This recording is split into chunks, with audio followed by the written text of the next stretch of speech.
day after the Quebec election. And of course, it was quite the night.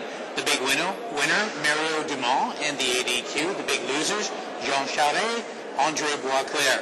So, interesting. What does it mean? Particularly, what are the ramifications for this place, the Parliament of Canada? Does this mean we're going to have an election soon? I don't know.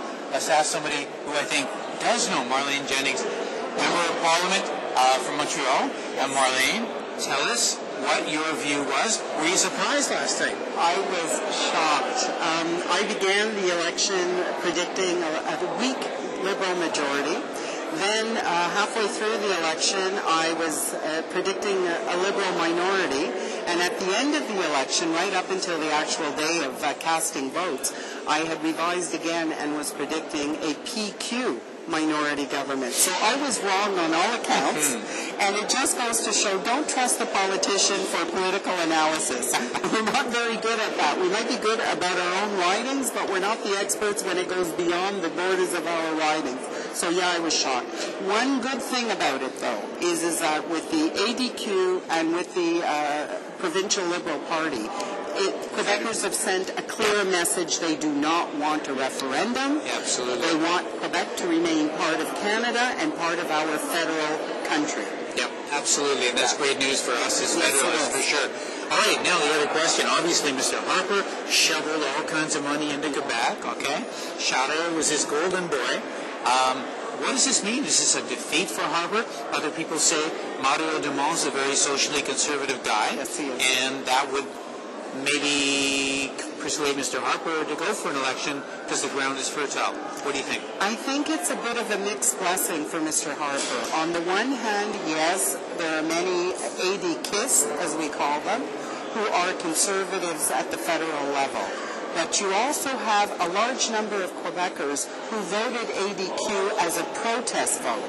Not because they are conservatives federally, but because they were very unhappy with Mr. Charest's government and the results or the report card of Mr. Charest's government, or they were very unsatisfied with the Parti Québécois, either with their leader or with some of the policies of the Parti Québécois. So I think that it's a mixed blessing for Mr. Harper.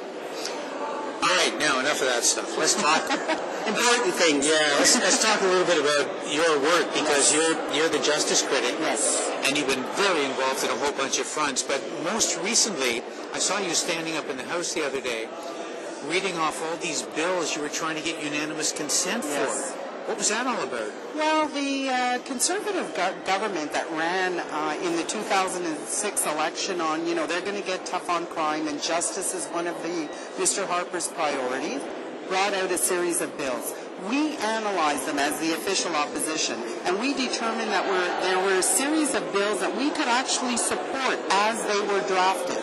Last October, we made a formal verbal offer to the Conservative government that with our numbers in the House, we would be prepared to support a government motion fast-tracking all of those bills. They could have been law today.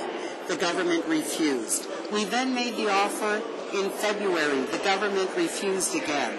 We then decided to use one of our opposition days in order to put a motion that would have deemed those four bills in DNA identification, reverse onus on bail hearings for firearm-related violent offenses, the Criminal Procedures Code C-23, and raising the age of consent from 14 to 16 years old. So we did our motion, Opposition Day motion. Guess what?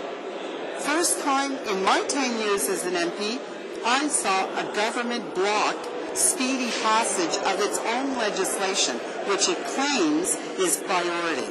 All right, so the big question people are going to wonder is why? Is this just more posturing so when the inevitable vote comes, the government can say, well, we wanted to get tough on crime, and these guys wouldn't let us. Is that what they're trying to do? That is what they're trying to do. They've also been trying to brand Liberals as soft on crime.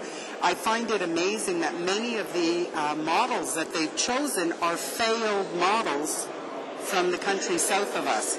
I mean, why would anyone take a model that has been proven to fail as the example for your own country. It's like the 3 strikes and you're out legislation. That's right. Yeah. There's a major permanent commission in California, for instance, the Little Hoover Commission, which has done extensive study on their 3 strikes you're out and has concluded that not only did it not make California safer, it actually led Californians to be less safe. And Schwarzenegger, everyone knows he's a conservative, has declared that the California justice is actually in a state of crisis as a result of their 3 strikes you're out.